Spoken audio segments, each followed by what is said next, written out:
Hi friends, இன்றைக்கி நம்ம பார்க்க போகிறது பச்சை மொச்சை கருவாட்டு குழம்பு எப்படி பண்ணுறதுன்னு பார்க்கலாம். தேவையான பொருள் பார்த்திங்கன்னா 2 கத்திரிக்காய், 100 கிராம் கருவாடு, நெத்திலி கருவாடு வாங்கிக்கிறேன், வெங்காயம், பூண்டு, ஒரு தக்காளி, சின்னதாக தேங்காய், எலுமிச்சை அளவு புளி, மிளகாய்த்தூள், தனியாத்தூள், மஞ்சள் தூள், உப்பு, பச்சை மொச்சை உரித்து வச்சுருக்கேன். இதை நம்ம தனியாக வேக வச்சு எடுத்து வச்சுக்கலாம்.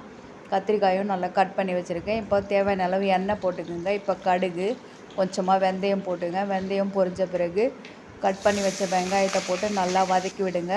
வெங்காயம் நல்லா எண்ணெயிலே வதங்கி வரட்டும். வெங்காயம் வதங்குறது கருவேப்பிலையோடு சேர்ந்து வதங்கும் போதே அந்த வாசம் ரொம்ப அருமையாக இருக்கும். இப்போ தட்டி வச்ச பூண்டு சேர்த்துக்குங்க. பூண்டு சேர்த்துட்டு பூண்டு நல்லா வதங்கட்டும். பாருங்கள், எண்ணெயில் நல்லா வதங்கி வரட்டும். அப்போ தான் அந்த பூண்டு வாசமும் எல்லாமே நல்லா கருவாட்டு குழம்புக்கு அருமையாக இருக்கும். தக்காளி சேர்த்து தக்காளியும் வதக்கி விடுங்க. இது எல்லாமே நல்லா எண்ணெயில் வதக்கி விடலாம். இப்போ கத்திரிக்காய் நம்ம கட் பண்ணி வச்ச கத்திரிக்காய் எண்ணெயில் வதக்கிட்டு மொச்சை நான் வேக வச்சு எடுத்து இதில் போட்டுட்டேன். ஏன்னா நம்ம இதில் வேகிற நேரம் அது கொஞ்சம் அதிகமாக இருக்கும். அதனால் வேக வச்சு எடுத்துக்கோங்க. மிளகாய்த்தூள், உப்பு, மஞ்சள் தூள் எல்லாமே போட்டுங்க. புளி தண்ணியும் கரைச்சி போட்டுக்குங்க.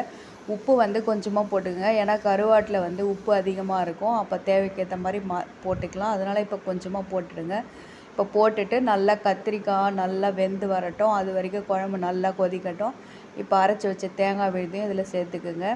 சேர்த்துட்டு நல்லா கொதித்து வரணும். இப்போ நல்லா எண்ணெய் பிரிஞ்சு வர வரைக்கும் நல்லா கொதிக்கட்டும்.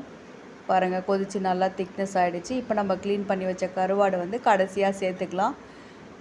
இது மாதிரி கடைசியாக சேர்த்துட்டு நல்லா ஒரு 5 நிமிஷம் இல்லை நல்லா கருவாடு வேகிற வரைக்குமே கொதிக்கட்டும். ஒரு சிலது சீக்கிரம் வெந்துடும், ஒரு சிலது 10 நிமிஷம் ஆகும்.